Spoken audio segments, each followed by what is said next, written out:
Guys, yeah, like you said, this fire has completely changed from last week to this weekend to today. It is now over 8,000 acres today, but we also have more crews and more equipment working on this fire. Now, I have Stefan Lasky, a PIO with the fire today with us. Now, Stefan, we saw the acreage increase overnight to over 8,000, but I also know we've got more crews. Can you tell me a little bit about what crews are working on this fire and also what equipment you guys are using on the ground and in the air? Sure, we've got 366 people on the fire now.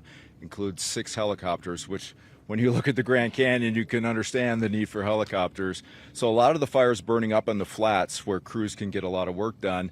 Problem is when it creeps down into the Roaring Springs area, that's where we're utilizing a lot of bucket drops, especially with the pump house there. People have been asking about that because that's the water supply basically that we're drinking.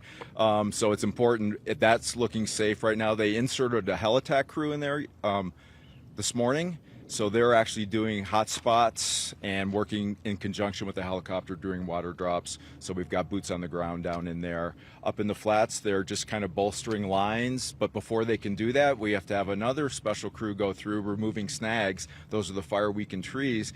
Because keep in mind, there are men and women out there working, and so they have to take every precaution. Safety is always our #1 priority. Absolutely. These men and women are working so hard to make sure that people stay safe out there. This area is protected. And I know we also have the White Sage fire burning north of this fire. People are concerned, that fire is a lot larger. Are there any chances of these merging, or is that a concern as of this moment? Yeah, we've been getting a lot of rumors that they have already merged, which is not the case. It's unlikely that they will. Nothing is ever off the table in wildfire. I mean, Mother Nature does what it does, and we can try to guide it, but it's going to go where it goes. But it's not, there's some geographical features between our two fires that don't really hold fire, so we're pretty guardedly optimistic that they will not merge, but it's not a guarantee. Absolutely. Never guarantee anything when it comes to fire. No. And you're speaking about Mother Nature. I know we've got some southwest winds today, and you were talking to me earlier about some winds we could see coming later today in the canyon. Tell me about that, especially the ones that could put firefighters in a little more risk. Yeah, outflow winds are always very dangerous for us. And without nerding out on the weather too much, it's when the clouds rise, with thunderstorms and that sort of thing.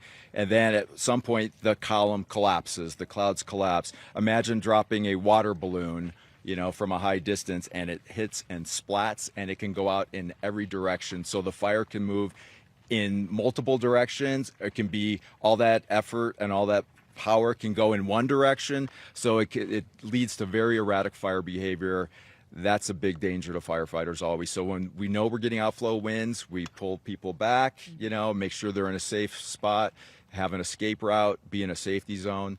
So that's a big priority. Absolutely. Well, Stefan, thank you so much for talking with us, and also as well to all the firefighters who are making sure that they are staying safe to make sure that you and this park is protected. Again, we'll continue to cover this, but I'm going to toss it back to you guys in the studio for now.